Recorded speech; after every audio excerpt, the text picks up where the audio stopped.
Преступники – жестокие, неуловимые, безжалостные. Они думали, что могут скрыться, но правосудие их все равно нашло. А знаете, кто пугает больше всего? Лидеры банд, которые годами держали целые города в страхе. Они не просто преступники, это настоящие монстры. Меня зовут Нокс, и сегодня вы узнаете, как эти злодеи наконец-то поплатились за свои поступки. Громкие судебные процессы, раскрытие тайн и расплата, которой не избежать. А в конце я покажу, пожалуй, самого отбитого главаря в мире. Симон Дуран, жестокое убийство и справедливый приговор. В 2017 году тихий город Лейквуд пробудился в кошмаре.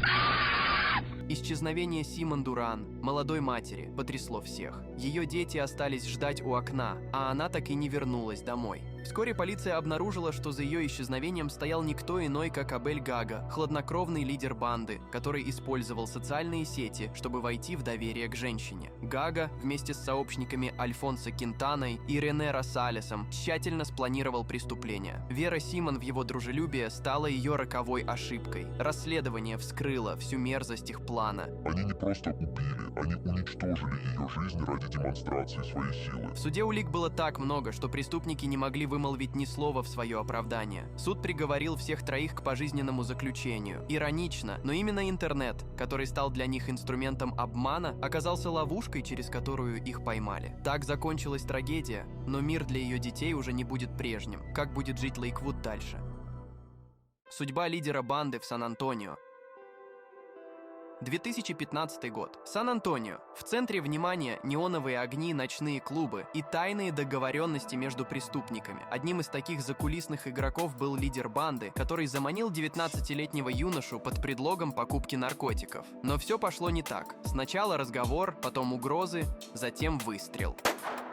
Мгновение. И жизнь молодого человека была оборвана на глазах его друзей. Этот стратег банды считал, что его хитрость и влияние могут защитить его от закона, но он просчитался. Следователи собрали все улики, каждая из которых вела к лидеру банды. Защита пыталась затянуть процесс, но неопровержимые доказательства и многочисленные свидетельства привели к суровому приговору. 99 лет тюрьмы без права на досрочное освобождение. Эта история стала для города Сан-Антонио напоминанием, что даже самые хитрые преступники не могут избежать правосудия. В воздухе повис вопрос: сколько еще таких, как он, думают, что могут обойти закон? Ответ ждет вас в следующей истории. Кай Вейз – страшный символ жестокости.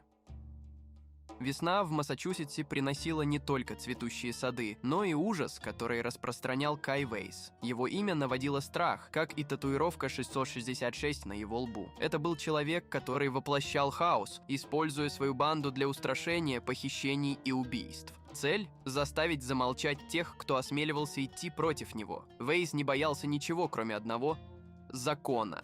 И этот страх, как выяснилось, был обоснован. Он забрал у нас все. Голос матери одной из жертв дрожал, когда она встала перед судом. Ее сын исчез бесследно после того, как осмелился дать показания против людей Вейза. Спустя месяцы его тело нашли в лесу, и это стало лишь одной из многих трагедий. Кай сидел, словно каждое слово было ему чуждо. Его адвокат пытался внушить суду, что все доказательства косвенные, что показания свидетелей противоречивы, что все это попытка сделать из Вейза козла отпущение за преступление его банды. Но никто не верил этим словам. Когда прокурор взял слово, зал замер. Это было кульминацией. Рассказ о той ночи, когда Кай лично привел в действие приговор для одного из своих бывших подручных, осмелившегося покинуть его банду. Свидетели утверждали, что Вейз с холодной решимостью поставил смертельную точку в его жизни. Тело несчастного нашли обугленным, прикованным к металлическому стулу. Это стало символом силы Кая Вейза. Жестокая показательная смерть для каждого, кто осмелится предать его. Судьи слушали эту историю, как если бы она была сценой из фильма ужасов, но ужас заключался в том, что это была реальность. Каждое слово вызывало мурашки у присутствующих. В момент, когда судья должен был огласить приговор, Вейз слегка наклонил голову и посмотрел прямо в его глаза. Он не просил о снисхождении. Он смотрел так, как будто знал что-то, чего не знал никто другой. Весь зал замер. Пожизненное заключение. Голос судьи прозвучал с тяжелой окончательностью. И в этот миг Вейз усмехнулся. Ронни О'Нил. Трагедия собственного выбора. Если когда-нибудь будут писать книгу о тех, кто сам разрушил свою жизнь и жизни окружающих, имя Ронни О'Нила будет стоять на первых страницах. Этот человек не просто выбрал путь преступлений, он пошел на немыслимое, уничтожил свою собственную семью в попытке избежать наказания за свои темные дела. Он думал, что сможет обмануть судьбу, но реальность оказалась куда более жестокой. Его преступления шокировали даже самых искушенных следователей. Сразу после ареста О'Нил продолжал держаться за иллюзию своей неприкасаемости. Он был уверен, что его жестокая репутация и навыки манипуляции позволят ему снова выйти сухим из воды. Он пытался запугать свидетелей, устраивал показательные выходки на суде, думая, что его безумие сможет сбить с толку правосудие. Но каждый шаг лишь приближал его к падению. Доказательства, представленные в суде, были слишком сильными, показания свидетелей слишком убедительными. Каждый день процесса превращался для О'Нила в агонию, где он терял контроль, один за другим рушил свои планы, и когда приговор был оглашен, пожизненное заключение без права на досрочное освобождение, наступила тишина. Никто не плакал, никто не кричал. В зале суда слышен был лишь глубокий вздох облегчения, словно сама справедливость наконец торжествовала. История Ронни О'Нила стала ярким напоминанием, что даже те, кто погрузились в пучину зла, кто рассчитывал на свое влияние и страх, внушаемый другим, не могут уйти от правосудия. Система разрушила его так же, как он разрушил свою жизнь и жизни своих близких. Но это еще не конец. Что ждет других преступников, которые продолжают верить, что сила и страх спасут их? МС-13. Суд над королями террора. МС-13 – это не просто название банды, это имя, внушающее ужас даже на расстоянии. По всему миру этот криминальный синдикат стал синонимом жестокости, беспринципности и тотального террора. Их методы были как просты, так и чудовищны. Устранять любого, кто стоял на пути их преступных интересов. Будь то наркотики, контрабанда или убийство на заказ. Для них не было ничего святого. Даже самые закаленные полицейские порой не могли поверить в масштаб безжалостности, с которой действовала МС-13. Но какой была цена этой кровавой империи? Ответ настиг их, когда лидеры МС-13 предстали перед судом. Эти люди привыкли верить, что их власть не знает границ. Они контролировали улицы, запугивали свидетелей и даже пытались влиять на судей. Но на этот раз им пришлось столкнуться с реальностью. Горы улик и свидетельские показания разбили их иллюзии неприкасаемости. Каждый раз, когда в зале суда зачитывались подробности их преступлений, в воздухе повисал холодный ужас. Ни один из них не смог избежать расплаты. Пожизненные приговоры, которые последовали, были больше, чем просто наказание. Это был громкий сигнал всем, кто пострадал от их рук. МС-13 потеряли свою корону, став символом того, что правосудие все же может настигнуть даже тех, кто привык жить по законам хаоса и насилия. Но борьба не окончена. Это лишь одна победа в долгой войне с преступностью. Что нас ждет дальше? Лидеры банд Южной Африки – конец легенд. Годами банды в Южной Африке были символом страха и ужаса, держа целые районы в железных кулаках. Лидеры этих группировок, уверенные в своей неприкосновенности, запугивали, вымогали деньги и устраняли всех, кто осмеливался встать на их пути. Они считали себя королями своих территорий, не подвластными ни законам, ни морали. Их легенды строились на крови невинных, а власть подпитывалась страхом. Один из самых влиятельных лидеров, Хендрик Костелом Ван Рооен, стал воплощением всего этого террора. Его имя было на устах у каждого, кто жил в районе Кейптауна. Костелом был не просто безжалостен, он был мастером психологического террора, заставляя людей платить за защиту, которая заключалась лишь в том, чтобы его люди не разрушали их жизни. Он был хозяином судеб тех, кто жил на его территории, и казалось, что правосудие никогда его не настигнет. Но, как и все, кто возомнил себя выше закона, Ван Рооен не был вечен. Преступная империя, основанная на страхе, начала рушиться, когда полиции удалось внедрить агента в его близкое окружение. Спецоперация длилась месяцы, но кульминацией стало ночное задержание Ван Рооена и его приближенных. Суд над ним стал настоящей сенсацией. В зале суда сидели как его жертвы, так и те, кто боялся его годами. И когда судья вынес приговор 175 лет тюремного заключения, люди плакали не только от радости, но и от того, что их кошмар наконец закончился. Это было не просто окончание легенды, это был символ победы справедливости над ужасом. Но конец ли это для всех лидеров преступного мира? Пожизненные приговоры лидерам банд?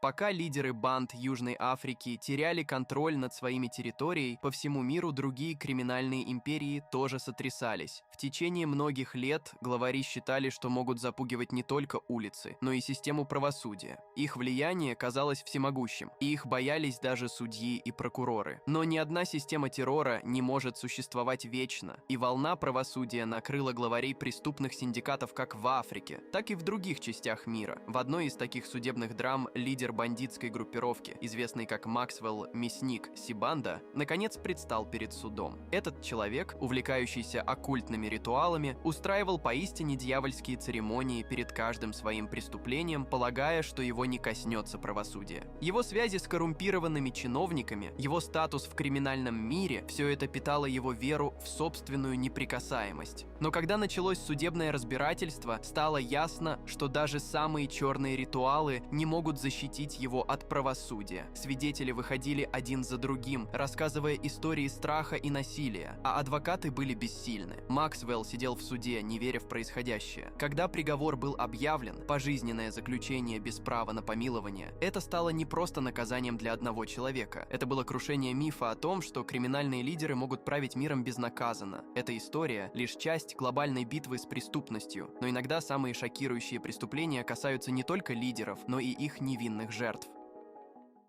Преступления, потрясшие мир, невинные жертвы войны банд. Иногда жестокость преступного мира поражает даже тех, кто привык жить в условиях постоянной угрозы. Однако есть моменты, которые становятся поворотными для целых сообществ, когда мир наконец осознает, насколько глубока пропасть человеческой жестокости. Одним из таких моментов стало убийство маленького ребенка во время бандитской перестрелки в 2019 году. Эта трагедия потрясла всех, от рядовых жителей до самых закаленных полицейских. 18 августа банды устроили разборки на одном из жилых районов, где невинные семьи занимались своими обычными делами. Один неверный выстрел, одна пуля, которая должна была поразить врага, попала в ребенка, игравшего во дворе. Этот случай стал символом разрушительных последствий криминальных войн. Разбирательства по этому делу превратились в знаковое событие для всей страны. Убийцы были приговорены к пожизненным срокам, а сам процесс стал напоминанием о том, что жестокие действия никогда не останутся безнаказанными. Но даже в таких тяжелых делах суды показывают, что справедливость может восторжествовать. Эти приговоры для преступников стали не только карой за содеянное, но и утешением для тех, кто потерял своих близких.